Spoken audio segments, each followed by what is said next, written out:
With recording देखेगा। चलो आप सब लोग ये फर्स्ट वाला पढ़ो एमसीक्यू।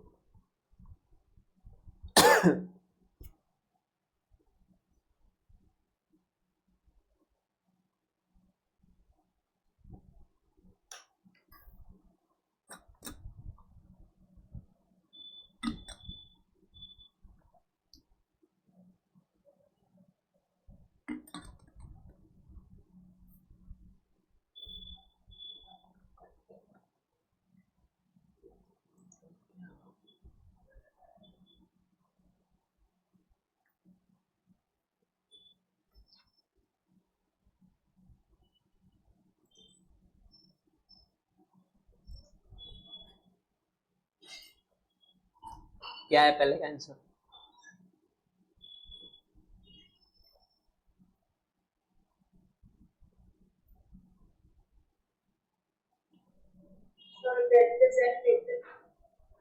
अच्छा, हर्षी को रिप्रेजेंटेटिव लग रहा है। Okay, confirmation. अरे ये इंडिपेंडेंट वेरिएबल वाला हम लोग ने पढ़ा था ना, इसमें पढ़ा था ना। किधर पढ़ा था? देखो, इंडिपेंडेंट वेरिएबल इसमें ही पढ़ा है ना। कहाँ गया? ये रहा, देखो इंडिपेंडेंट वेरिएबल दिख रहा है? किसमें पढ़ा अपन ने? इल्यूजन ऑफ कंट्रोल बायस में।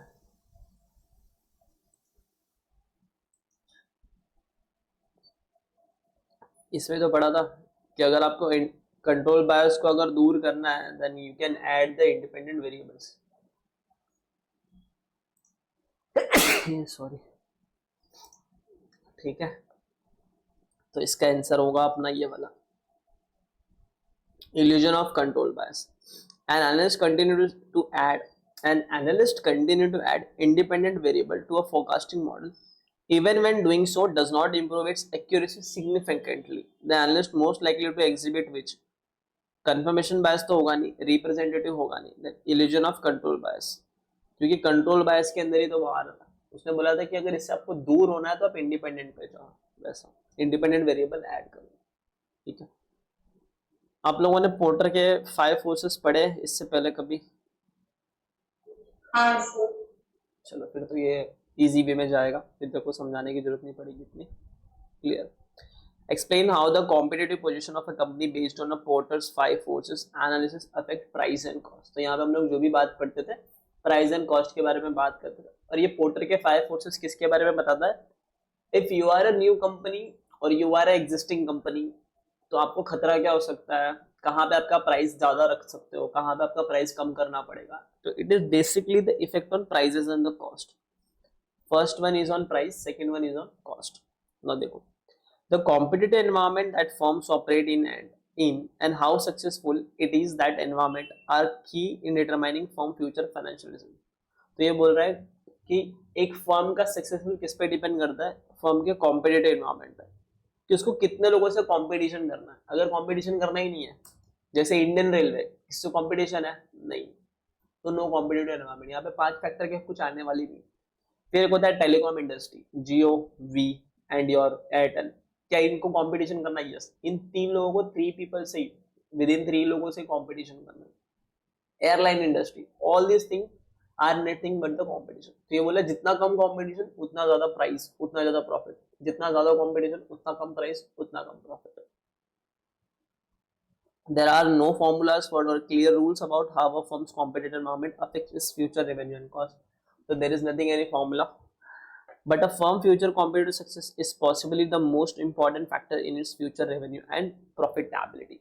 But अगर एक firm competition में successful हो जाता है, compete करने में, then it is a good chance कि future में उसका earning और cost ज़्यादा अच्छा होगा। दो चीजें उसके future में increase हो जाएगी, that is revenue and profitability। चलो, the Porter's 5 forces are the framework analyst commonly used to evaluate companies' competitive position। तो अपन इसमें चेक करने जा रहे हैं। We will introduce them here and describe them further in the industry and competitive analysis of equity investment। तो आपने equity investment में उसको बहुत डिटेल में पढ़ा होगा। Here is nothing but a snapshot, छोटा सा snapshot है, just have a read on it। The first thing is companies have more pricing power। अब ये बोल रहा है the companies have more pricing power when when the threat to substitute product is low and switching cost are higher.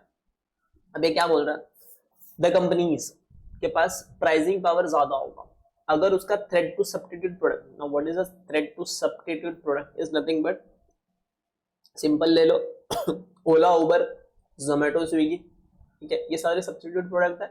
अगर आपको जोमेटो से नहीं मंगाना आप स्विगी से मंगा लो, ओला से नहीं मंगाना उबर से मंगा लो।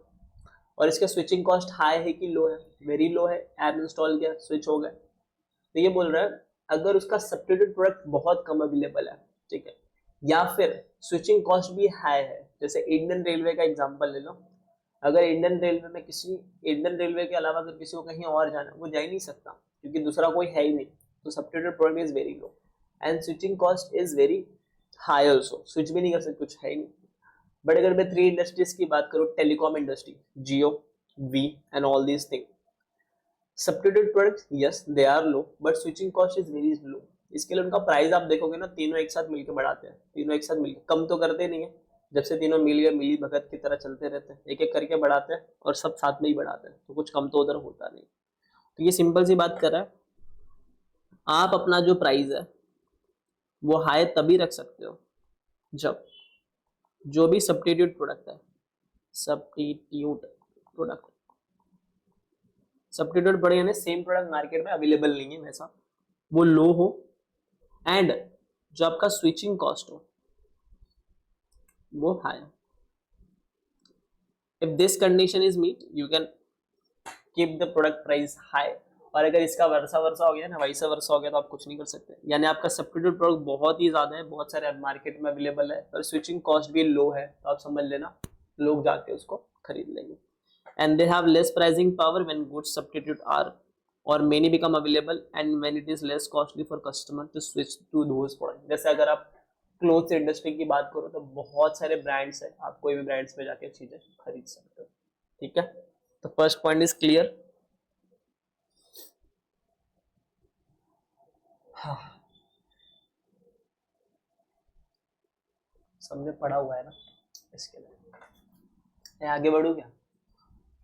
हाँ चलो, second point is companies have more pricing power. अब ये बोल रहा है वो कंपनी जिसके पास ज्यादा प्राइसिंग पावर होगा, who the intensity of industry rivalry is low. No what is trying to tell, ये क्या बोलना चाह रहा है ये वाला पॉइंट, कि मैं कंपनी में, मैं एक इंडस्ट्री में ऑपरेट कर रहा हूँ और अगर कोई दूसरा पर्सन इस इंडस्ट्री में आना चाह रहा है तो उसका आने का जो इंटेंसिटी है वो लो होना चाहिए। जैसे example very simple, airline industry ले लो। अब airline industry is that industry जिसको ओपन करने में एक हैवी इन्वेस्टमेंट लगने वाला है, तो क्या इसके अंदर एंट्री बैरियर है क्या? एंट्री बैरियर के बारे में बोला है कि इसके अंदर थ्रेट टू, अच्छा लास्ट वाला पॉइंट बोला है intensity of industry rivalry is. अच्छा ये वाला पॉइंट क्या है वो मैं बताता हूँ, कि जो इंडस्ट्री है ना उनके राइवलरी इज नथिंग बट जो झगड़े वगड़े चलते रहते हैं ना, उसको झगड़ा बोलते हैं, कॉम्पिटिशन बोल लो आप, कॉम्पिटिशन बोल लो। Rivalry is nothing but in second word is competition, कि सेम इंडस्ट्री में लोग तो है बट कंपटीशन बहुत कम है, यानी वो एक दूसरे कम्पीट ही नहीं करते, वो लोग बोलते हैं जो करना है करो, हम तो अपने में अच्छा है। जैसे बेस्ट एग्जांपल इज आईफोन, ठीक है, आईफोन का खुद का इंडस्ट्री है, उससे कोई कम्पीट भी नहीं करता। हाँ Samsung is trying to compete with it but उसका अलग ही इकोसिस्टम है, इसका अलग ही इकोसिस्टम। अगर आईफोन भी एंड्रॉइड पे काम करता है, सैमसंग भी एंड्रॉइड पे काम करता, then we can say that कि हाँ चलो दोनों में प्रॉब्लम हो सकता है, बट आईफोन का अपना अलग ही ओएस सिस्टम चलता है, ठीक है, और सैमसंग का अलग ही ओएस सिस्टम चलता है। इसके लिए इनका क्या है, इंडस्ट्री राइवलरी कम है, इसके लिए लोग अपने प्राइसिंग हाई रखते हैं, that is the reason of iPhone. तो बोला जितना आपका लो होगा ये करेंगे। And the less pricing power when competitive industry is high, intensity is high. अब ये क्या बोलना चाह रहा है, it is for the Android industry, जितने भी एंड्रॉइड इंडस्ट्री वाले, वीवो, ओप्पो, एमआई, ठीक है, रेडमी, सैमसंग तो थोड़ा अभी जा रहा है हाई क्लास में, but Samsung is moving with the design and all this, but काम तो उसको इकोसिस्टम एंड्रॉइड पे ही करना है। फिर बहुत सारे मोबाइल है जो एंड्रॉइड सॉफ्टवेयर पे काम करते हैं, अब देखो उन लोगों में झगड़े चलते रहते हैं, उनके मोबाइल की प्राइसिंग हमेशा लो रहती है, ये रीजन है, this is. And the industry rivalry tends to be more intense when an industry has many competitors. ये बोला वो बहुत इंटेंस होगा, इंडस्ट्री के बीच में जो झगड़ा होगा ना उसके होने के ज्यादा कॉम्पिटिशन इज वेरी इंटेंस, बहुत गहरा होगा। Intense is nothing but the गहरापन, कितना उसको आप लेके जा सकते हो, तो बहुत कॉम्पिटिशन होगा। एंड इज लेस कॉन्सेंट्रेटेड, यानी बहुत ऐसा साथ में नहीं ला सकते, कॉन्सेंट्रेटेड है, कॉन्सेंट्रेटेड नहीं होगा, यानी एक जगह नहीं ला सकते सबको।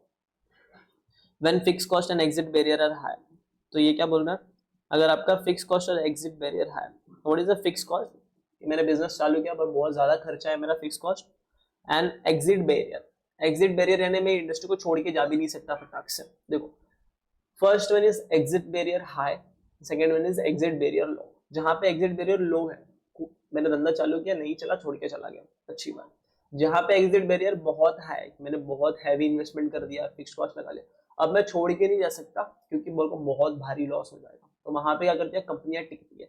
जैसे अच्छा एग्जांपल बताऊं तो वी वाला केस है, वी वाला, जियो, एयरटेल, ये एयरटेल और वी दोनों के साथ अभी यही हो रहा है कि एयरटेल का भी एग्जिट बैरियर बहुत हाई है और वी का भी एग्जिट बैरियर बहुत high, that's why they both are, चलो एयरटेल का तो थोड़ा अप हो रहा है बट वी का तो सेम ही चल रहा है, that's why they are in the market just to save themselves, क्योंकि वो एग्जिट कर ही नहीं सकते, एग्जिट करेंगे पूरा बैंक करप्ट हो जाएगा, इसके लिए ऐसे तैसे करके वो लोग बस कंपनी चला रहे हैं करके। तो यही बात एयरटेल तो अच्छा जा रहा है ना, मतलब हाँ वही वही मैंने बोला ना कि Airtel now growing slowly slowly, जब स्टार्टिंग में जियो आया था ना तो एयरटेल की हालत खराब हो गई थी पूरी की पूरी, बट उन लोग ने क्या किया, फिर उन्होंने अच्छा वो टाइम उन्होंने बहुत सारे प्रोडक्ट्स में एंट्री कर ली थी, तो इसलिए उन लोग सेफ हो गए धीरे धीरे, बट वी ने नहीं किया था उतना, इसके लिए तो मर्जर करना पड़ गया ना वोडाफोन और आइडिया का, गवर्नमेंट ले लिया ना, गवर्नमेंट ने ले लिया उनको। हाँ फिर बाद में उनको मर्जर वगैरह ये सब पे जाना पड़ा, अगर नहीं, अगर आइडिया ने भी बहुत सारे प्रोडक्ट्स में एंट्री की होती तो उनको नहीं करना पड़ता, क्योंकि आपने देखा होगा एयरटेल का जैसे 5G आया, उन लोगों ने 5G तो पहले बहुत अच्छे से प्रोनाउंस किया, फिर उसके बाद लोन में चले गए, एयरटेल पेमेंट बैंक्स ला दिया, ये सारे, तो दैट्स थोड़ा सा सेफ है, मैं नहीं बोलूंगा इतना सेफ है, बट हाँ they are moving towards safe, but Vi का तो कभी भी पत्ता कट सकता है वैसा, but they are running their business वैसा है करके। कुछ बोल रहे हो? ठीक है। When industry growth is slow, अगर इंडस्ट्री का ग्रोथ स्लो होगा, और negative when products are not differential significant, तो ये बोल रहा है कि बहुत सारा कंपटीशन होने के कारण, यानी the industry rivalry is very intense when there are three factors, fix cost आपका ज्यादा है, एग्जिट बैरियर भी ज्यादा है, और आपका इंडस्ट्री का ग्रोथ भी नहीं हो रहा है, बहुत स्लो ग्रोथ हो रहा है, और नेगेटिव या फिर ग्रोथ ही नेगेटिव में चला गया, और आपका प्रोडक्ट का कोई डिफरेंशिएटेड सिग्निफिकेंटली फैक्टर है ही नहीं कि आपके प्रोडक्ट को देख के लोग आपके पास आए, जैसे आईफोन को देख के हर कोई अट्रैक्ट होता है, ठीक है, सैमसंग को देख के भी हर कोई अट्रैक्ट होता है, बट वीवो ओप्पो ये सब आप देखोगे इतना लोग अट्रैक्ट नहीं हो रहे हैं, तो थोड़ा थोड़ा भी वो डिक्लाइन के साइड पे जा रहा है वैसा। सब क्लोथिंग इंडस्ट्री आएगा ना इस पर, तो कौन सा इंडस्ट्री? क्लोथिंग क्लोथिंग क्लोथिंग, बहुत सारे पार्टनर्स लोग कॉम्पिटिटर्स है। Yes yes yes yes, you can take the clothing industry now right now, ये तो ये भी इसका ग्रोथ भी धीरे धीरे स्लो हो गया, एंड डिफरेंशिएटेड क्या ही करेंगे, मतलब कितना हम डिफरेंशिएट करेंगे उन लोग, ब्रांड की वैल्यू बढ़ाने के लिए what they do, they collaborate with the celebrities, तो वो लोग ने कपड़े पहना तो थोड़ा चमका तो दिख गया करके वैसा, बट हाँ clothing industry also come into this picture. ठीक है। Now the third factor is pressure on companies cost may be higher, हो सकता है कि कंपनी के ऊपर प्रेशर ज्यादा हो, कब, when its prospect of earning growth lower and when the bargaining power of supplier is high, अब यहाँ पे bargaining power supplier का high है, that is if supplier are few they may be able to extract the larger portion of any value added। अब इसमें क्या होगा, third factor में प्रॉब्लम किधर आएगा कि मेरा खर्चा बढ़ सकता है, कब, जब सप्लायर का बार्गेनिंग पावर हाई है, इट मीन्स व्हाट, कि मुझे एक प्रोडक्ट बनाना है बट मैं मार्केट में जाता हूँ और सप्लायर देखता हूँ तो 3 से 4 सप्लायर ही है, उससे ज्यादा कोई सप्लाई कर ही नहीं रहा है, क्योंकि इतना हैवी कॉस्ट है उस चीज को सप्लाई करना कि वो सिर्फ 2 से 3 लोग इसको सप्लाई कर सकते हैं। तो इस केस में क्या होगा ना, सामने वाला सप्लायर जिस रेट में मेरे को सामान देगा मुझे उस रेट में ही खरीदना पड़ेगा, और मैं तो मार्केट में उसी रेट में बेचूंगा जिस रेट में मेरे कॉम्पिटिटर्स बेच रहे हैं, उससे ज्यादा मैं बेच भी नहीं सकता। तो यहाँ पे सप्लायर का बार्गेनिंग पावर हाई होता है, इसलिए मुझे लॉस होता है। लॉस किस एंगल में हो रहा है, कॉस्ट के एंगल में, कि मुझे कॉस्ट ज्यादा देना पड़ेगा, बट जब मैं सेल कर रहा हूँ तो सेल तो सेम लेवल पे मुझे देना पड़ रहा है। अगर एक सिली सा एग्जांपल लो, छोटा सा एग्जांपल, तो मेरा सेलिंग प्राइस 10 रुपए है, मैं 10 रुपए में बेचूंगा, और सपोज करो ए फॉर्म है बी फॉर्म है, दोनों 10 रुपीज में बेच रहे हैं, कॉस्टिंग की बात करते हैं, मैं जब सप्लायर से ले जा रहा हूँ मुझे 7 रुपए में और इसको 6 रुपीज में गिर रहा है, क्यों, क्योंकि हो सकता है बी के अच्छे टर्म्स हो या फिर वो ज्यादा सामान खरीदता हो, ये सारी चीजें, बट अगर मैं इसका प्रॉफिट निकालू तो फर्स्ट के केस में क्या होगा, 10 minus 7 which is 3 and second case में 10 minus 6 which is 4। तो यहाँ पे जो बी वाला पार्टनर है वो ज़्यादा अर्न कर रहा है, बट मैं 1 रुपीज़ का मुझे लॉस हो रहा है और मैं कुछ कर भी नहीं सकता क्योंकि मार्केट में there are very few suppliers. तो ये हो गया थर्ड वाले केस।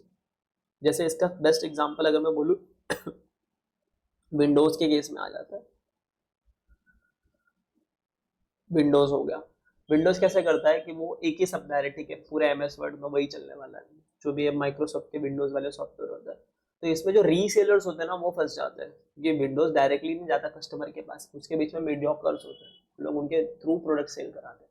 तो किसी को सस्ते में मिलता है विंडोज का कुछ की, किसी को महंगे में मिलता है, but at the end market में जो प्राइस है वो तो स्टेबल ही है, वो वाली चीज आ गई। और भी बहुत सारे मैन्युफैक्चरिंग कंपनीज होते हैं जो यहाँ पे आते हैं।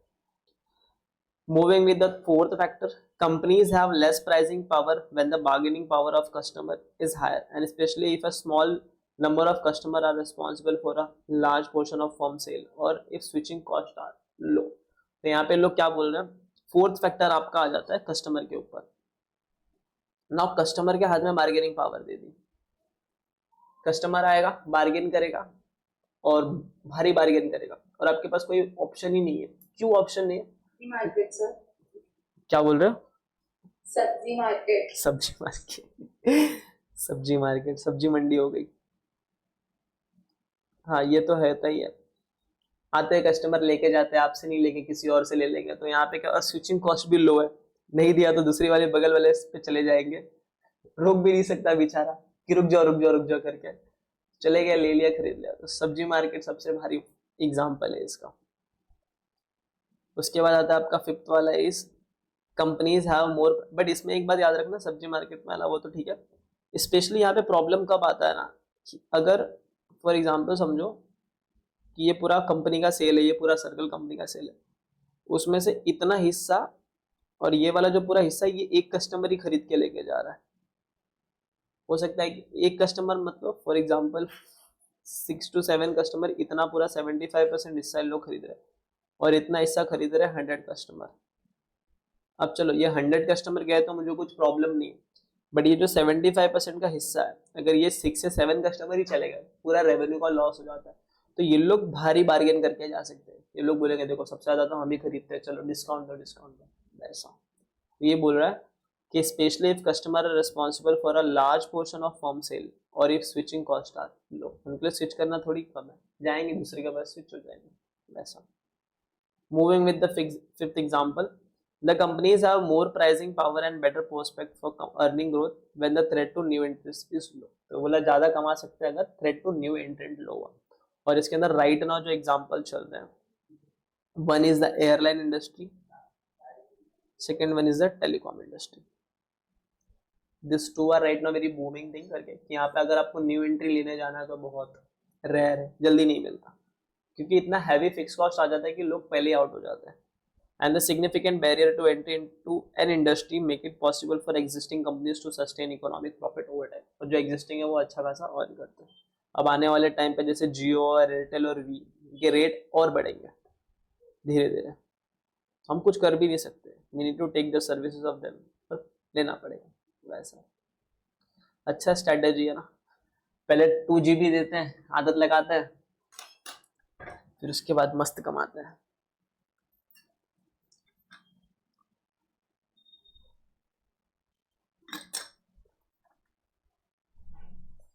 ठीक है, done with this 5 factors. First one is threat to substitute, rivalry among the firms, bargaining power of supplier, bargaining power of customer and threat to new entrant। ये हो गया आपका खत्म, डन। आगे बढ़ू? हाँ सर।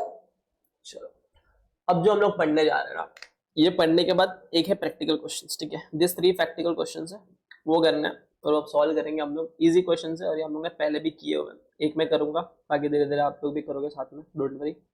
ये जो टॉपिक है ये किसके बारे में बोल रहा है कि अगर मेरा फोरकास्टिंग में कर रहा हूँ, अब आप खुद सोचो ना, जब आप फ्यूचर का फाइनेंशियल स्टेटमेंट फोरकास्ट कर रहे हो तो उसके अंदर इन्फ्लेशन को ऐड करोगे कि नहीं करोगे? एकदम सिंपल सोचो, इन्फ्लेशन का इफेक्ट मैं दूंगा कि नहीं दूंगा?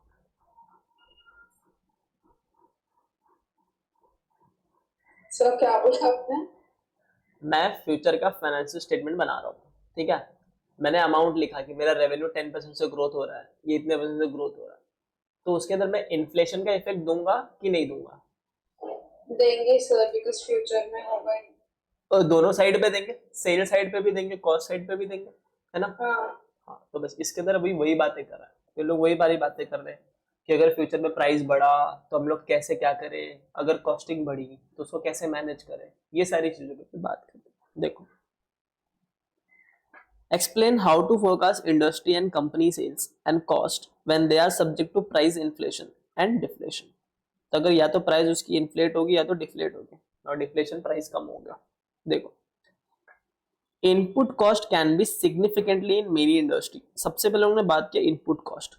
Input cost is nothing but the cost of raw material. आपका जो भी प्रोडक्ट बनने वाला है उसके लिए आप उसको खरीद के लाओगे, उसी को हम लोग बोलते हैं इनपुट, कि बिजनेस में आ रहा है। सबसे पहले उन्होंने इनपुट को पकड़ा, बोला it is very important in many industries and the cost of jet fuel in the airline industry, this is one of the example, and the cost of grains to cereal and the baking companies. ठीक है, अगर आप baking companies में काम कर रहे हो तो cost of this and the cost of coffee beans to the coffee shops are all are variable cost. Agree. अगर मेरा सेल इंक्रीज होगा तो मेरे, फॉर एग्जांपल ही ले लो ना, कि मैं 10 kg सीरियल से बनाता हूँ 5 kg of baking, all this thing करके, तो मेरा वो प्रोपोर्शन चलता है कि अगर मैं इतना प्रोडक्ट बना रहा हूँ तो मुझे इतना ये चाहिए। अगर सिंपल सा प्रोपोर्शन लूँ, मैंने 10 kg मैदा ले लिया, ठीक है, उससे मैंने बिस्किट बनाई। बिस्किट बनाया मैंने, कितना केजी बनेगा 10 kg मैदा से यार, सब शुगर वगैरह सब ऐड करेंगे तो सपोज करो 10 का 10 ही रखते चलो, नॉर्मली मैंने कभी बनाया नहीं, I don't have idea. But अगर मेरे को यहाँ पे 20 kg का बिस्किट बनाना है तो फिर मेरा मैदा भी तो बढ़ेगा। तो ये मेरा क्या हो रहा है, जैसे मेरा प्रोडक्शन इंक्रीज हो रहा है, मेरा इनपुट भी इंक्रीज हो रहा है, इसके लिए इसको हम लोग वेरिएबल बोलते हैं। मैं production increase, my input cost is also increase, and all this cost are all are variable cost. तो बोला कॉफी के लिए coffee beans, all this are variable. Without maida I can't make my biscuit, so this is very important. And changes in this cost significantly affect earning. और अगर इसके cost में मेरा change हुआ ना तो मेरे अर्निंग पे भी इफेक्ट आएगा। क्यों इफेक्ट आएगा, सिंपल है ना, मैं जिस कॉस्ट पे खरीद के ला रहा हूँ अगर वो कॉस्ट इंक्रीज हो गई, मेरी सेलिंग कॉस्ट तो इंक्रीज जल्दी होती नहीं है, तो मेरे अर्निंग पे इफेक्ट तो पड़ेगा ही ना, सिंपल सी बात है। This are the things. Now अभी लोग बोल रहे हैं नेक्स्ट वाले पैराग्राफ में, यहाँ पे बोल दिया इन लोग ने कि सबसे पहले हम बात करेंगे इनपुट कॉस्ट के बारे में, ठीक है। फिर बोलते हैं अगर इनपुट कॉस्ट में चेंज हुआ तो अर्निंग पे इफेक्ट पड़ेगा, सिंपल सी बात है, पड़ेगा। Hedging for price change. अब हम लोग क्या करने जा रहे हैं नेक्स्ट वाले पैराग्राफ में, देख लो। Companies with commodity type input can hedge their exposure to change in input price through derivative और more simply through fix price contract for future delivery, and such hedging will reduce the effect of short-term changes in input price and increase in the time until longer-term price change affect cost and earning. And the companies that are vertically integrated, in effect, their own supplier are relatively less exposed to the input cost risk. चलो next paragraph ने क्या बोला वो समझो।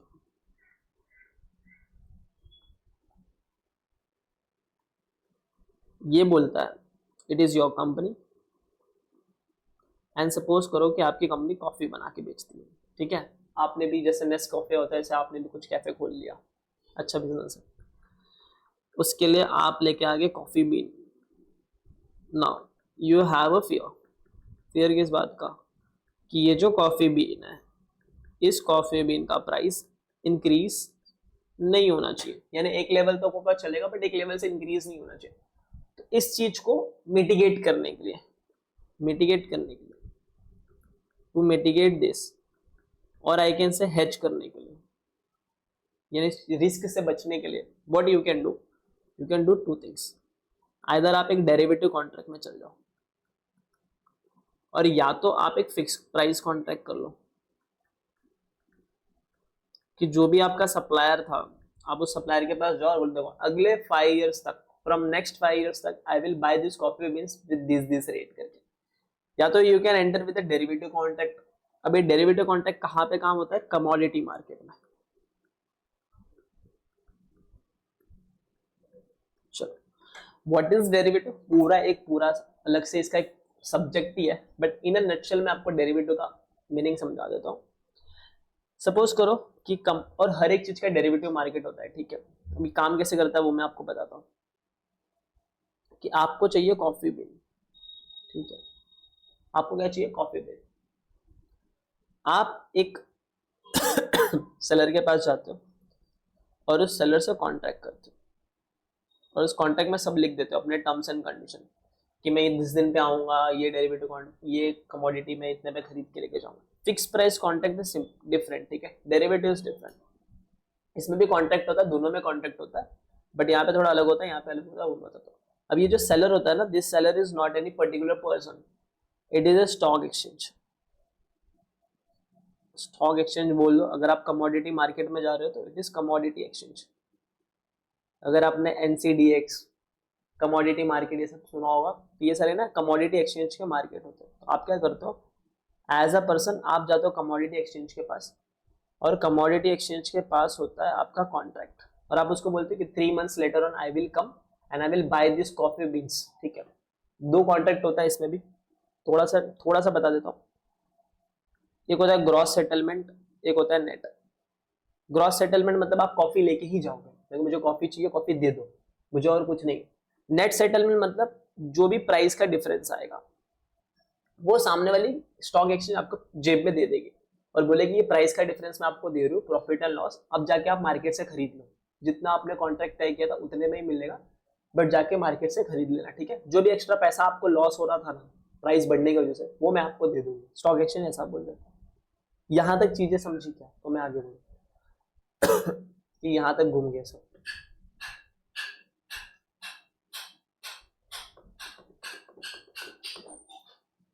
अश्विनी यहाँ तक समझा, प्रेम, हर्षी,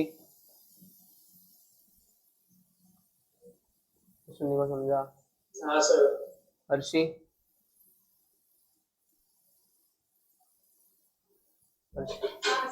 हाँ ठीक है। तो यहाँ पे वही होगा, या तो आपका जो भी प्राइस का प्रॉब्लम हो रहा है नीचे गिरने का, या तो आप डेरिवेटिव कॉन्ट्रैक्ट में चल जाओ, या तो एक सेलर के साथ प्राइस फिक्स कर लो। अब डेरिवेटिव में यही होगा, आप किसी स्टॉक एक्सचेंज के साथ जाके कॉन्ट्रैक्ट एंटर कर लेते हो। डेरिवेटिव पूरा रीडिंग है, वो सब्जेक्ट पढ़ेंगे तो और अच्छे से समझेगा, डूड गए। बट यहाँ पे अभी आप कॉन्ट्रैक्ट में एंटर होते हैं, और यहाँ पे जो वैल्यू होती है इस कॉन्ट्रैक्ट में लिखी होती है, आप इतने में परचेस करोगे, इतने में सेल करोगे। तो आप क्या करते हैं, या तो डेरिवेटिव कॉन्ट्रैक्ट में एंटर हो गया, या तो प्राइस फिक्स कर ली, और जो इनपुट कॉस्ट का प्राइस था वो फिक्स कर लिया कि हाँ, आपको डे 1 पे पता चल गया जब आप कॉन्ट्रैक्ट में एंटर होते हो कि हाँ मेरे जेब से इतना ही जाने वाला है 3 months बाद, बाकी मुझे टेंशन लेने की कोई जरूरत नहीं। तो this is one of the hedging tool of कि आपको प्रॉब्लम हो। और एक होता है वर्टिकल इंटीग्रेशन। वर्टिकल इंटीग्रेशन क्या था वो मैं बताता हूँ। वर्टिकल इंटीग्रेशन, चलो अब ये जो वर्टिकल इंटीग्रेशन, ये वर्टिकल लाइन होती है, यही होगी। आपका ना बिजनेस है बॉक्स मैन्युफैक्चरिंग करने का, बट बॉक्स मैन्युफैक्चरिंग करने के लिए हमें किसकी नीड होती है? अगर मुझे बॉक्स को मैन्युफैक्चरिंग करना है तो मैं क्या कुछ तो रॉ मटेरियल चाहिए ना। रॉ मटेरियल मुझे क्या चाहिए रहेगा बताओ?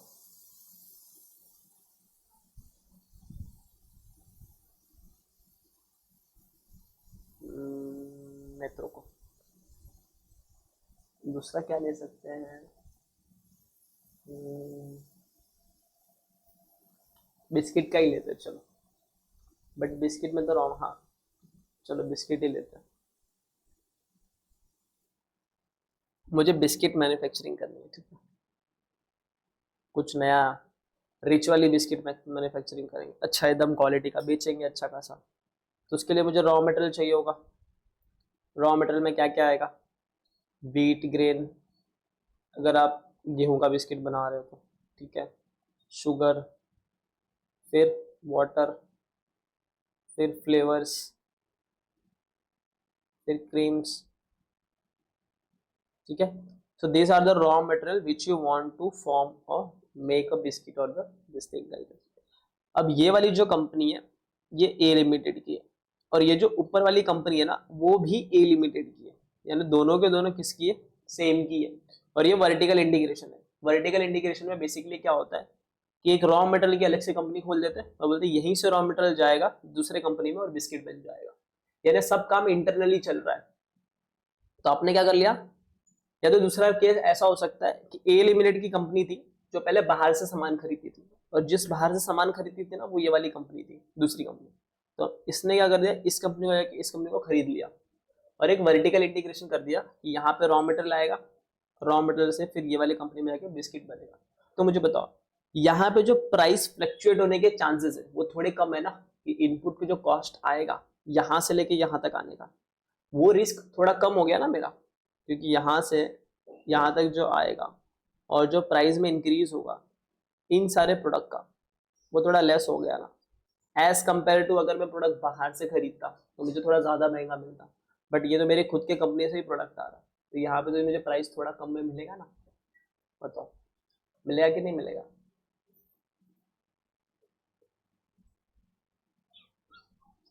ऑनलाइन ऑनलाइन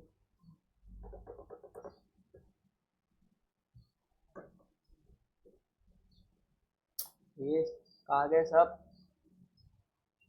है ready sir. डरा देते तुम लोगों को। तो ये हो गया, आप हेजिंग कर सकते हो, या तो डेरिवेटिव कॉन्ट्रैक्ट में एंटर कर लो, या तो प्राइस फिक्स कर लो, या तो वर्टिकल इंटीग्रेशन कर लो, जिस कंपनी से आप सामान खरीद रहे हो उसी के साथ जाके टाई अप कर लो। Second thing for non hedge, अब ऐसा सकता है कि आपने हेजिंग की ही नहीं है, उसके लिए आप क्या करोगे? तो ये सब जो मैंने लिखा है ना, ये भी आप लोग उधर मटेरियल के बगल में लिख देना, पढ़ते टाइम समझ में आएगा। अच्छा ठीक है, ये किसके लिए, ये किसके लिए, देख लो क्या बोल रहा है। फॉर अ कंपनी, एक काम करो पहले इतना लिख लो फिर मैं आगे बढ़ता हूँ।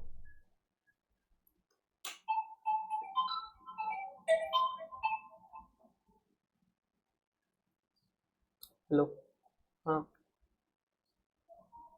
हाँ लेक्चर में हूँ, अर्जेंट नहीं है ना कुछ, करता हूँ मैं 3:10 को फोन करता हूँ। हाँ।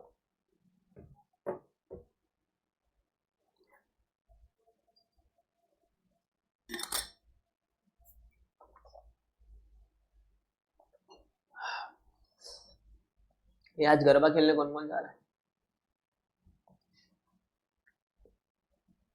अश्विनी जा रही है लोटस में। ये भी नहीं जाएगा सर, बोरीवली तक है, 1 घंटे के गरबा खेलने के लिए 2 घंटा आप ट्रैवल करे। अरे एडनोरेस में मत जाओ, कहीं तो जाओगे ना। नहीं सर, एग्जाम। एग्जाम तो आते रहेगा, लाइफ का हिस्सा है वो। प्रेम किधर जा रहा है खेलने, बता। सर मैं भी नहीं चाह रहा एग्जाम है। अरे यार ये अश्विनी भी लिख रही है नो सर एग्जाम है, तो एक 2 घंटा नहीं खेल सकते जाके? क्या यार तुम लोग, कितने अच्छे बच्चे हम देखो सर, पढ़ाई कर रहे हैं सबके साथ। वही सर, हम लोग क्लास में अटेंड कर रहे हैं, देखो। करो अच्छी बात है, बट थोड़ा इंजॉयमेंट भी रखो। खेलो। सर आप किधर जा रहे हो? मेरा तो इधर ही रहेगा शायद, भाईंदर में लोटस करके रहता है। एडनोरस। नहीं लोटस रहेगा शायद भाईंदर में। मैं भी नहीं जाएगा ट्रैवलिंग करने इतना दूर। क्या यार सर, आपको तो जाना ही पड़ेगा, एडनोवेट के रिप्रेजेंटेटिव हो। चाय से ऐसा कुछ नहीं है। हमको एक तो पहली बात खेलने में नहीं आता, जाके क्या करूं उधर सब, पता चला अलग अलग टेक्निक खेलते रहते हैं। पहले सीख लूंगा, और जहां मैं जा रहा हूँ ना वहां पे सब मेरे से ही लोग हैं, तो आपस में खेल लेते हैं।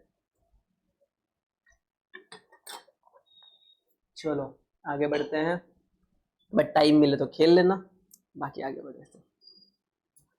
For a company that neither hedge input price exposure or non is vertically integrated, the issue for an analyst is to determine how rapidly and to what extent an increase in cost can be passed on the customer, as well as expected effect on price increase on sales volume and sales revenue.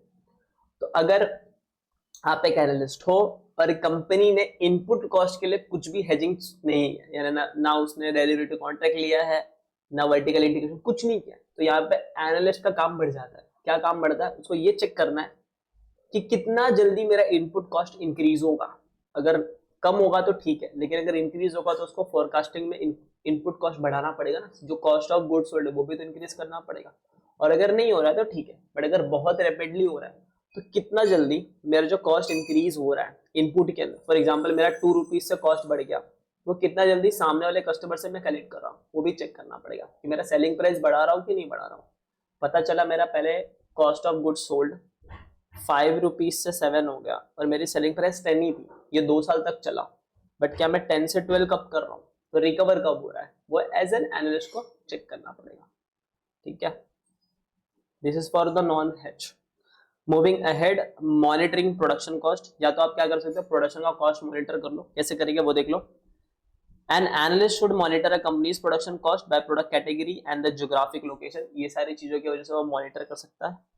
With a focus on significant factor the effect input price such as weather corporate government regulations and the taxation tariff characteristic of input market. ये सारे factors है जिसको उसको check करना चाहिए ताकि वो अपने प्रोडक्शन कॉस्ट को कम कर सके।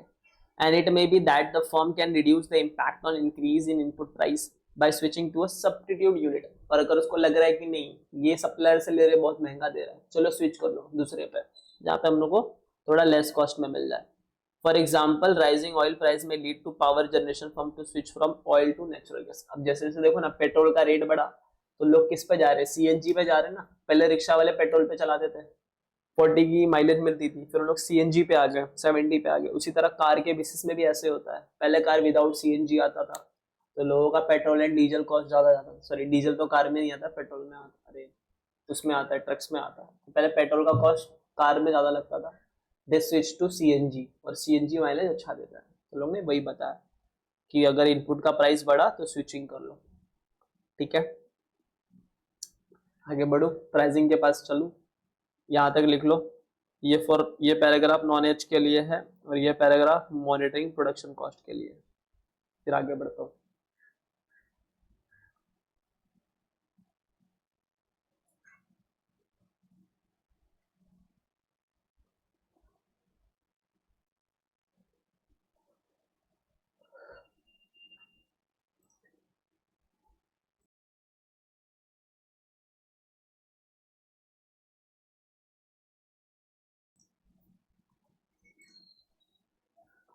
चलो देखो, प्राइसिंग स्ट्रैटेजी। अब आपको प्राइस कैसा रखना है उसके बारे में लोग बात कर रहे हैं, प्रोडक्ट का। ठीक है, when estimate the effect of increase in input price, an analyst must make an assumption about how company pricing strategy and the effect of price increase on the unit sale। तो अगर आपका input का price बढ़ा, ठीक है, तो आपको देखना है कि कंपनी क्या करती है। अगर मेरा इनपुट जो मैं सामान लेके आ रहा हूँ अगर उसका प्राइस इंक्रीज हो रहा है तो कंपनी क्या स्टेप्स लेती है। क्या कंपनी कुछ नहीं करती है? यानी एग्जांपल लो, मेरा इनपुट का प्राइस 5 to 7 हो गया और कंपनी का जो सेलिंग प्राइस था वो 10 ही था, तो कंपनी क्या सिर्फ 10 पे ही रहती है कि कंपनी भी अपना प्राइस चेंज करती है? क्या कंपनी 10 से 12 पे जाती है? ये एनालिस्ट को एस्टिमेट करना पड़ेगा ये सारी चीजें। तो वही बोल रहा, when estimating the effect of increase in input price, an analyst must make assumption about the company's pricing strategy and the effect of price increase on the unit sale। कि अगर मेरा, अब खुद एक बार सोचना हो, जब कभी भी प्राइस इंक्रीज होता है ना तो यूनिट सेल्स पे उसका इम्पैक्ट होता है। अगर मेरा प्राइस इंक्रीज होगा ना, अगर मैं अपने प्रोडक्ट का प्राइस इंक्रीज करता हूँ तो जो भी मेरा यूनिट दिख रहा था, यूनिट जो सेल्स है वो डिक्रीज हो जाता है। ये रिलेशन पता है कि नहीं पता है? आइला कोई तो एक गया, पता है सर, है ना, अश्विनी गई, अश्विनी गेली। तो वही बोल रहा है कि अगर आप अपना प्राइस इंक्रीज करते हो तो उसका क्या इम्पैक्ट होता है आपके यूनिट सेल्स पे, ये एज एन एनालिस्ट को देखना पड़ेगा। उसके बाद बोल रहे हैं लोग with when increase in input cost are though to be temporary, a company may cut other cost, example advertisement का खर्चा, to preserve operating margin, and this strategy is however not appropriate for long term increase in input cost। तो यहाँ पे लोग क्या बोल रहे हैं, जब कभी आपका प्राइस इंक्रीज हो रहा है और अगर वो टेम्पररी है, टेम्पररी मतलब शॉर्ट टर्म के लिए है, तो आप क्या करो, कुछ अदर खर्चे को कम कर दो ना ताकि वो प्राइस इक्वेट पे आ जाए। जैसे एडवर्टीजमेंट का खर्चा कम कर दो, लेकिन ये हम लोग प्रिजर्व नहीं कर सकते to preserve just operating margin, कि हाँ चलो मेरा ऑपरेटिंग मार्जिन मेंटेन हो रहा है। बट अगर ये स्ट्रेटेजी काम नहीं करेगा कब, when it is for long term increase. अगर आपका जो इनपुट प्राइस है अगर वो लॉन्ग टर्म से इंक्रीज हो रहा है, यानी थोड़े टाइम के लिए हो रहा है 5 रुपए 10 रुपए तो ठीक है, बट अगर लॉन्ग टर्म के लिए होगा तो प्रॉब्लम। जैसे ऑनियन का rate some time it is go for 80 rupees per KG, ठीक है, एंड फिर वो बाद में नॉर्मल हो जाता है। तो अगर वैसा कुछ है तो ठीक है, अदर कॉस्ट कम कर दो, बट अगर 80 रुपीज एंड 100 110 ऐसा बढ़ते जा रहा है तो फिर प्रॉब्लम है। तो लॉन्ग टर्म पे ये सर्वाइव नहीं करेगा, अदर कॉस्ट को कट करना शॉर्ट टर्म के लिए चलेगा। अब हम लोग पढ़ते हैं इलास्टिसिटी ऑफ डिमांड। चलो, इलास्टिसिटी ऑफ डिमांड क्या होता है वो बताओ, मेरे को नहीं पता, बताओ। डिमांड और प्राइस का रिलेशन। डिमांड सप्लाई का रिलेशन, बस एक्सप्लेन करेगा तो कैसे होगा इलास्टिसिटी डिमांड, अगर एक्सप्लेन करना है तो। मतलब उसमें होता है ना पॉजिटिव इलास्टिसिटी, नेगेटिव वो परफेक्टली इलास्टिक, इनइलास्टिक डिमांड। नहीं, उतना उतना डिटेल में नहीं जाएंगे, बस इलास्टिक एंड इनइलास्टिक डिमांड में फर्क क्या है, elastic and inelastic demand. Elastic मतलब जैसे प्राइस बढ़ेगा वैसे डिमांड भी बढ़ेगा, और इनइलास्टिक मतलब जैसे अगर प्राइस में चेंज हुआ तो डिमांड में कोई चेंज नहीं। हाँ, वैसा होता है। इलास्टिक इज सिंपल कि अगर मेरा प्राइस बढ़ेगा तो डिमांड कम होगा, एक्चुअली ऐसे चलता है, प्राइस बढ़ा तो डिमांड कम होगा, प्राइस कम हुआ तो डिमांड बढ़ जाता है वैसा। अच्छा, हाँ, प्राइस और demand inversely inversely. Inelastic is price बढ़ा या कम हुआ फर्क नहीं पड़ रहा है डिमांड को। जैसे द रेट ऑफ सॉल्ट, अगर आप सॉल्ट की बात करो तो यार नमक तो एक ऐसी चीज है कि आज भले हमको सस्ता मिल रहा है 10 10 20 रुपीज 25 रुपीज के जी, बट अगर ये किसी दिन 100 रुपीज के जी भी मिले ना तो भी हमको खरीदने ही पड़ेगा। वो डिमांड कम नहीं होने वाला, हाँ थोड़ा कम खरीदी होगी बट इतना नहीं कम होगा, हमको खरीदना ही पड़ेगा। बट अगर अदर केसेस में कोई बात करे अदर चीजें तो वहां पे डिमांड एंड प्राइस का इफेक्ट पड़ जाता है। जस्ट मैंने एग्जांपल दिया इनइलास्टिक का। चलो क्या पड़ता है, अब आपको ये भी चेक करना पड़ेगा your elasticity demand of your product, कि how much elastic is your product is. अगर मैं अपना प्राइस इंक्रीज कर रहा हूं तो मेरा डिमांड पे क्या इंपैक्ट आ रहा है, अगर मैं प्राइस डिक्रीज कर रहा हूं तो मेरे डिमांड पे क्या इंपैक्ट कर रहा है। ये आपको किसका चेक करना पड़ेगा, जिस कंपनी का आप फोरकास्ट कर रहे हो उसका। तो वही बोल रहा है the effect of raising a product price demand on its elasticity of demand, for most firm product demand is relatively elastic, मतलब वो होता ही है। When with elastic demand, the percentage reduction in unit sale is greater than percentage increase in price, and the price increase will decrease total sales value। तो ये क्या बोल रहा है, that elastic demand में क्या होगा कि अगर मैं अपना प्राइस 10% से इंक्रीज कर रहा हूँ, ठीक है, तो रिड्यूस होगा डिमांड प्रोडक्ट का, तो मेरा जो प्रोडक्ट का डिमांड है, the demand of product is decrease by 20%, यानी प्रोडक्ट का डिमांड ज्यादा डिक्रीज हो रहा है प्राइस इंक्रीज होने से। तो इसको हम लोग बोलते हैं इलास्टिसिटी ऑफ डिमांड का, इलास्टिक होगा। नेक्स्ट पे बढ़ते हैं, तो आपको ये भी चेक करना पड़ेगा कि मेरा इलास्टिसिटी ऑफ डिमांड कैसा है। Now moving ahead, pricing decision. Pricing decision में क्या बोल रहा है, अब ये ध्यान से देख लेना कि आपको कैसा डिसीजन बनाना चाहिए प्राइसिंग के रिगार्डिंग। तो see, elasticity of demand is most affected by the availability of substitute product. तो इलास्टिसिटी ऑफ डिमांड क्यों अफेक्ट होता है, क्योंकि मार्केट में सब्स्टिट्यूट प्रोडक्ट है, दूसरा प्रोडक्ट अवेलेबल है, जैसे बिस्किट, दूसरा बिस्किट भी अवेलेबल है, ठीक है, mobile phones apart from iPhone other mobiles variables are also available in a competitive industry. अगर आपका कॉम्पिटिटिव इंडस्ट्री है, the pricing decision of other firm in the industry can affect the market share of its competitor। तो अगर लोगों ने price change किया तो आपका मार्केट शेयर भी चेंज होगा। जैसे अभी का एग्जांपल ले लो, अगर फॉर एग्जांपल जो टेलीकॉम इंडस्ट्री में जियो है, अगर जियो अपना प्राइसिंग कट डाउन करेगा ना तो एयरटेल और वी को कट डाउन करना ही पड़ेगा, नहीं तो उनका मार्केट शेयर कम हो जाएगा, क्योंकि देयर आर वेरियस पीपल जिनको प्राइसिंग से इफेक्ट पड़ता है, और भी बहुत सारी इंडस्ट्रीज है। A company that is the first increase price in response to increased cost will experience greater decrease in units। अब देखो, for example there are 5 firms जो एक इंडस्ट्री में काम कर रहे हैं, जैसे आप एयरलाइन इंडस्ट्री ले लो, एयरलाइन इंडस्ट्री में बहुत सारे लोग, अगर एक ने अपना प्राइस इंक्रीज किया तो लोग उसके एयरलाइन में जाना बंद कर देंगे, लोग बोलेंगे नहीं इसका प्राइस हाई हो रहा है, चलो दूसरे पे जाते हैं। तो सबसे ज्यादा इम्पैक्ट किसको होगा, उसको जिसने फर्स्ट अपनी प्राइस इंक्रीज की, ठीक है, वही बोल रहा है।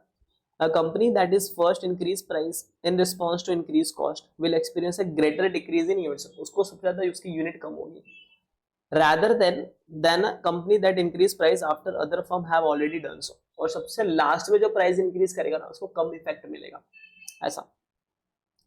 And a firm may decide to delay increase price to gain market share when other firm increase price in response to increased cost। अब इसमें बहुत लोग क्या गेम खेल जाते हैं वो मैं बताता हूँ कि there are 10 firms in the industries, ठीक है, how many firm in the industry, 10। अगर मान लो ये गोला है, इस गोले में 10 लोग फर्म काम कर रही है, ठीक है, इसमें से एक फर्म ने अपनी प्राइस को इंक्रीज कर लिया, तो बाकी के 9 ना वेट करेंगे, वो लोग बोलेंगे पहले मार्केट शेयर आने दो, क्योंकि लोग क्या करेंगे, इसको छोड़ के सबके पास जाएंगे, तो आने दो आने दो। फिर उसमें से 4 फर्म और अपनी प्राइस इंक्रीज करेंगे, बचे हुए 6 लोग वेट करेंगे, आने दो, बाकी के कस्टमर आने दो, और जैसे कस्टमर मेरे पास आएंगे फिर मैं लास्ट में प्राइस इंक्रीज कर लेता हूँ छोटू सा। अब सबको क्या लगता है कि देखो ये वाले फर्म ने तो प्राइस मेरी फॉर एग्जांपल 10 to 12 करी दी, ठीक है, फिर कस्टमर भाग के दूसरे के पास गया, दूसरे के पास, अब लास्ट वाला भी 10 से 12 कर गया, तो क्या ही फर्क पड़ रहा है, एट द एंड इसको भी 12 ही देना था, इसको भी 12 ही देना था, चलो ना लास्ट वाले के पास ही रुक जाते हैं। समझा ये वाला चीज कि इसमें कोई डाउट है? नहीं सर, नहीं समझा? डाउट नहीं? डाउट नहीं है। हाँ हाँ समझा ही नहीं, ठीक है। So firm that are too quick to increase price will experience declining sales volume, and while firm that are slow to increase price will experience declining gross margin. तो लोग बोल रहे सीधी सी बात है, जो जल्दी प्राइस इंक्रीज करेगा उसका सेल जल्दी डिक्रीज होगा, और जो लेट उसका लेट होगा, वैसा बट थोड़ा कम इफेक्ट होगा। And last thing, if the money amount of the increase in cost per unit is added to product price and the unit sales do not decrease, this is unlikely the amount of operating profit is unchanged, but gross margin, operating margin, net margin will decrease. तो ये conclusion point लोग यही बता रहे हैं, if the money amount of the increase in cost per unit is added to product price, अभी क्या बोला है, जितने से मेरा कॉस्ट बढ़ा उतना प्राइस मैंने, फॉर एग्जांपल 2 रुपीज से मेरा कॉस्ट इंक्रीज हुआ, वही 2 रुपीज मैं सेलिंग प्राइस में ऐड कर देता हूँ, then product price and unit sales do not decrease, और मेरा यूनिट सेल्स भी डिक्रीज नहीं होता, यानी जितना था उतना ही है, तो उस केस में क्या होगा, the amount of operating profit is unchanged, तो जो भी मेरा ऑपरेटिंग प्रॉफिट आ रहा था वो चेंज नहीं होगा, but gross margin, operating margin and net margin will decrease. क्या बोलना चाह रहा है देख लो। आई थिंक इसका ना एग्जाम्पल, ये कंक्लूजन है और ये कंक्लूजन आएगा शायद यहाँ से, बट फिर भी let me tell you with an example, अगर वो वर्केबल इसमें होता है तो। चलो सपोज करते हैं सेल्स में आएगा ऊपर यूनिट, रेट एंड अमाउंट। मैंने 1000 यूनिट सेल किया 100 के रेट से, कितना हो गया ये 10,000, और जो मेरी कॉस्ट लगी दैट कॉस्ट भी 1000 के ऊपर 60 से रेट से 6000 माइनस करेंगे, कुछ तो गलत हो रहा है, 1 लाख आएगा ना, रुको, यहाँ पे 1 लाख आएगा, यहाँ पे 40,000, so it is what, it is my gross profit। और क्या बोले लोग ने, operating margin and the net margin will decrease. चलो मेरा सेलिंग, जर्नल एंड एडमिन का खर्चा ले लेता हूँ मैं 15,000, तो my 25,000 is what is my operating margin, ठीक है। उसमें से मैं माइनस कर देता हूँ, इंटरेस्ट नहीं है, सपोज करो टैक्स माइनस कर लेते हैं 30% का, 25,000 का 30% 7,500, मेरा आंसर आएगा 17,500। It is what my net profit. चलो ये वाला एग्जांपल समझा, इसमें कोई डाउट है? मतलब कुछ नहीं, एक बेसिक सा मैंने जस्ट अभी एग्जांपल लिया है, इसमें कुछ अभी किया नहीं, बेसिक है, बेस है, समझ बेस, ये समझा? हाँ सर। अब मैं क्या करता हूँ ना, रेट में इनपुट कॉस्ट मेरा इंक्रीज करता हूँ, ठीक है, और यहाँ पे बोला है कि the any amount added in the cost increase in cost per unit is added to product price and unit sale do not decrease. अब सपोज करो कि 60 का जो इनपुट कॉस्ट था, दिस 60 का इनपुट कॉस्ट बिकम 66, ठीक है, यानी 10% से इंक्रीज हो गया। तो अगर ये सेम चीज मैं वापस बनाऊं,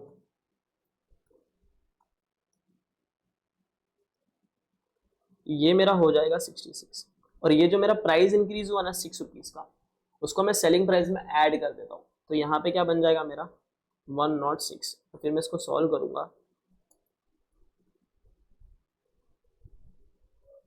तो सॉल्यूशन करने पे देखते हैं सारा अमाउंट क्या आता है।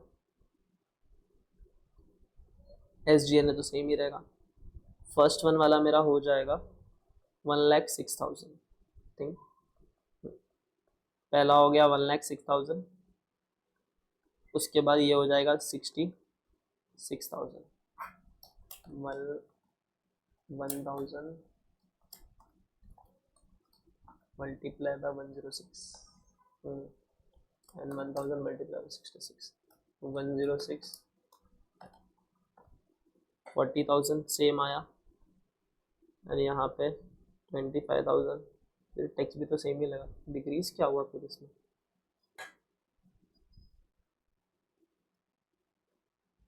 $17,500। अब मैं बताता हूँ, ये बोल रहा है ऑपरेटिंग प्रॉफिट विल अनचेंज, तो मेरे को देखो ऑपरेटिंग प्रॉफिट इधर कितना है 25,000, और इधर भी कितना है दूसरे वाले एग्जांपल में 25,000, तो क्या ऑपरेटिंग प्रॉफिट मेरा चेंज हुआ? नहीं, ठीक है, yes, so my operating profit will not change, वो चेंज नहीं हुआ। Not talk about the gross margin, gross margin, operating margin and the net margin. अब ये सबका निकालने का एक फॉर्मूला होता था, मैं फॉर्मूला लिखता हूँ, इसको सॉल्व करके दिखाता हूँ, ध्यान से देखना। पहला आपका आ गया ग्रॉस प्रॉफिट, फिर दूसरा हो गया operating margin, and the third one is net margin.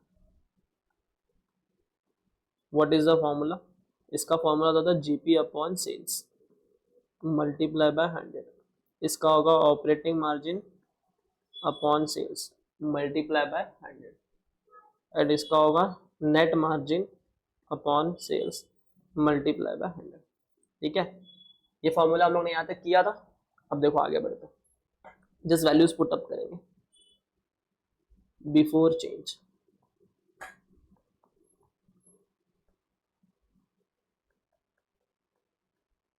और यहाँ पे आएगा आफ्टर चेंज।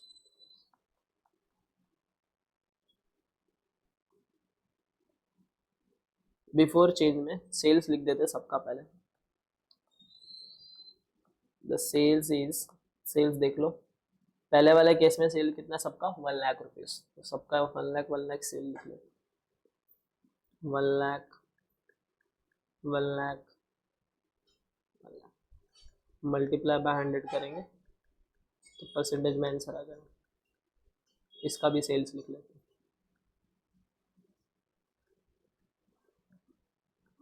इसका सेल्स कितना है 1,06,000, तो यहाँ पे आएगा 1,06,000, 1,06,000 एंड द 1,06,000। ठीक है, multiply by 100, multiply by 100, multiply. अब वैल्यू पुटअप करते, फर्स्ट में ग्रॉस मार्जिन कितना है 40, यहाँ पे भी 40, तो यहाँ दोनों जगह 40 आएगा,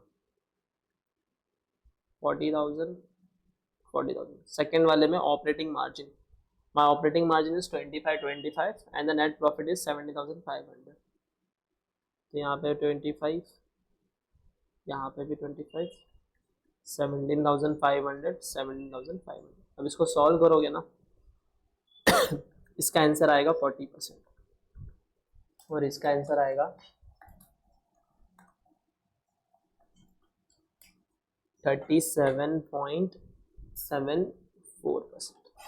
ठीक है, सेकेंड वाला सॉल्व करेंगे, ये हो जाएगा 25% एंड इट विल बिकम 17.5%, और इसको सॉल्व करेंगे तो 25,000 डिवाइड बाय 1,06,000, 23.58%, और ये मेरा बनेगा 17,500, 106, 16.51%। हुआ कुछ ऑब्जर्वेशन? क्या ऑब्जर्वेशन हुआ देखो,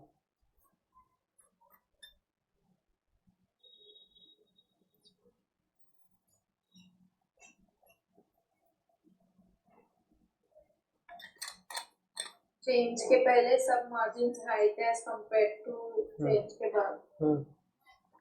चेंज के बाद ये कम हो गया ना मार्जिन, चेंज के पहले हाई थे, वही तो ये लाइन ये लोग ने लिखी है। एंड द ग्रॉस मार्जिन देखो, जो ऑपरेटिंग मार्जिन था वो तो सेम है, यहाँ पे भी 25,000 था, यहाँ पे भी 25,000। Amount wise is same but percentage wise it become different, margin में परसेंटेज ही आता है। तो वही बात है लोगों ने बोला, if the money amount of the increase in cost per unit is added to product price and the unit sales do not decrease, अगर वो decrease नहीं हो रहा, unit do not decrease, then the amount of operating profit is unchanged, which is 25,000, but gross margin, operating margin and net margin will decrease। वो मैंने उसको proof करके बताया विद एग्जाम्पल। ठीक है, यहाँ तक चीजें क्लियर है सबको?